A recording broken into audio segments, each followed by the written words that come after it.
Mga kaganapang nakalap sa loob at labas ng bansa. Isang mapagpalang gabi, Pilipinas. At inyong kaagapay, Jabril Makabinta. At kayo'y nakikinig sa 5 Balita. Estados Unidos, mas nagpalakas. Mas pinaigting ng Estados Unidos ang plano laban sa Islamic State na mas pinaghandaan ang puwersa sa pakikipagsugupaan sa Syria.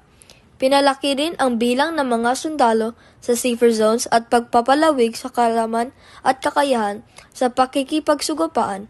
Matapos ang pag-atake ng Islamic State, 2 leader sa US at ibang member nito ang nabihag. Ayon sa tapagsalita ng US military, si Kapitan Chris Connolly, alam nilang hindi magiging madali ang misyon sa umpisa pa lamang. Korte Suprema, ipinapaliban ang Payatas dump case. Kasingko Russia, ibahagi mo. Sa isang paalala, magbabalik po ang 5 Balita.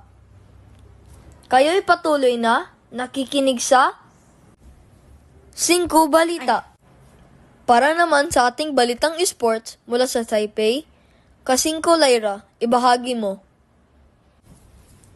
Iyan po ang 5 minutong pagbabalita mula sa istasyong di lamang naghahatid ng balitang sariwa, kundi balitang tumatatak din sa inyong puso at diwa. At lagi niyong kaagapay, Jabril Makabinta. Balitang sapat. Lahat ilalantad sa inyo'y nararapat. 5 Balita.